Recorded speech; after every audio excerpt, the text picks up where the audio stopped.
से आपका बहुत बहुत स्वागत है अनुराधा हिंदी क्लासेस में।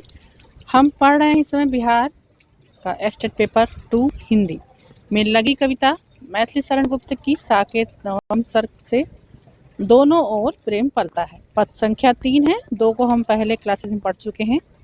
आगे तीसरे पद को पढ़ते हैं।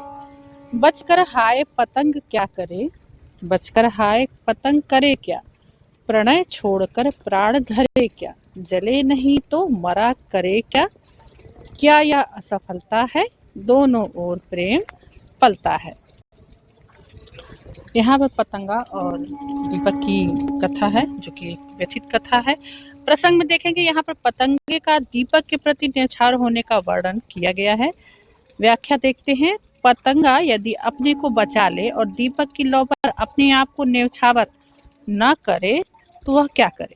वह अपने को बचा लेगा तो बचा लेना मरण के समान कष्टकारक नहीं होगा यदि वह अपने प्रिय पर प्राण न्यौछावर करके नहीं चलेगा, तो जीवन भर पश्चाताप की आग में छटपटाता पड़ा रहेगा। क्या वह इस प्रकार से प्राणों को न्यौछावर करता रहेगा? अगर ऐसा करता है तो वह उसकी एक असफलता ही मानी जाएगी। इस प्रकार प्रेम में, उभयपक्षी प्रेम में दोनों को न्यौछावर होना पड़ता है। नहीं, यह असफलता नहीं हो सकती। यह तो उभयपक्षी प्रेम का तकाजा है, एक स्तर है, एक अंतिम परिणाम है। इसे अनुचित नहीं माना जाएगा। पतंगे और दीपक का प्रेम सही माना जाएगा। विशेष में देखेंगे यहाँ पर विरोधाभास अलंकार है। पदों में विरोधाभास अलंकार है। डॉक्टर नगेंद्र ने इस पंक्ति को गंभीर भाव से प्रेरित माना है, इस बात का विशेष ध्यान देना है। और कहा है कि ऐसे स्थान पर रस का परिपाक बहुत ही अच्छी तरीके से हुआ है। प्रेम की कसौटी त्याग और उत्सर्ग से ही मानी जाती है। ये विशेष पद है, पेपर में पूछे जा सकते हैं। अगला पद है चौथा पद। कहता है पतंग मन मारे, तुम महान मैं लघु पर प्यारे। कितनी बड़ी बात कही गई है। अपने आप को लघु, छोटा कह दिया गया और दीपक को महान बना दिया।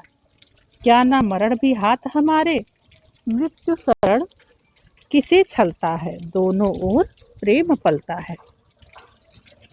प्रसंग देखते हैं। दीपक और पतंगे की कहानी आगे चलती है। पतंगा मन मार कर कहता है। व्याख्या है। प्यारे दीपक, आप महान हैं और आपकी तुलना में हम अत्यंत सामान्य और तुच्छ हैं, किंतु इसका यह तात्पर्य थोड़े नहीं है। इसका यह मतलब नहीं है कि मरना भी हाथ में मेरे ना हो। मतलब मैं मर भी सकता हूँ, ये तो मेरे ही हाथ में है। प्रेम में अपने आप को न्यौछावर कर सकता हूँ। कम से कम हम अपनी इच्छा से मर तो सकते हैं, साथ रह नहीं सकते तो कम से कम मर सकते हैं। क्या मृत्यु की शरण भी किसी को धोखा दे सकती है? मृत्यु एक सत्य है जो कभी धोखा नहीं देती। यहाँ पर यही पतंगा कहना चाह रहा है अपने प्रेम के माध्यम से। अर्थात मृत्यु की शरण पाने पर फिर जगत की प्रपंच और छलना से मुक्ति हो जाती है। महत्वपूर्ण पंक्ति यही है आपकी कि मृत्यु को प्राप्त करने से जगत का जो प्रपंच है, माया है, सबसे मुक्ति मिल जाती है और आदमी पूर्ण यश को प्राप्त कर लेता है। ऐसा उभयपक्षी प्रेम जो त्यागमय हो, अपने तक दूसरों पर न्यौछावर करने के लिए आगा पीछा न सोचने दे, किंतु अच्छा, स्पृहणी और मनोरम हो, तो ऐसा प्रेम जो एक बहुत ही मधुर प्रेम होगा। विशेष में देखते हैं यहाँ दीपक पक्ष जो है इष्ट पक्ष अर्थात प्रिय पक्ष है को महान, और पतंग पक्ष को क्या कहा गया है?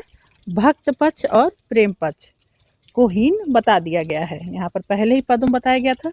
और दूसरे को महत्व देकर अपने आप को तुच्छ मानना प्राचीन भारतीय की जो भक्ति पद्धति है, एक बहुत ही बड़ा बान्य सिद्धांत है। यही माना जाता है अपने आप को तुच्छ, सामने वाले को महान। परमात्मा आत्मा के मिलन का यही वक्तव्य है। अगला है इसमें विशेष कथन की शरण किसे छलता है। इसमें यहाँ अर्थ भी निहित है।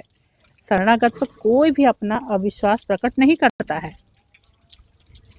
अर्थात जो शरण में जा रहा है वहां पर उसका अविश्वास नहीं है, पूर्णतया विश्वास है कि उसे मुक्ति ही मिलेगी और ना ही उसके साथ धोखा किया जाएगा। भारतीय आदर्श सदैव शरणागत की रक्षा करने को कह रहा है, उसका विश्वास करने को कह रहा है। यही भारतीय आदर्श का सिद्धांत है। मन मारना, हाथ धोना आदि मुहावरों का यहाँ पर बहुत ही सुंदर प्रयोग किया गया है। इस प्रकार से 2 पद और पूरे हुए। मिलते हैं नेक्स्ट वीडियो में अगले 2 पदों के साथ। चैनल पर आप नए हैं तो ज़रूर सब्सक्राइब कीजिएगा। वीडियो अच्छा लगे तो लाइक कीजिएगा। अपने बीपीएससी एस्टेट पेपर 2 की तैयारी को करते रहें। पेपर आपके चुनाव के बाद अर्थात मई के बाद होने के पूरी संभावना है।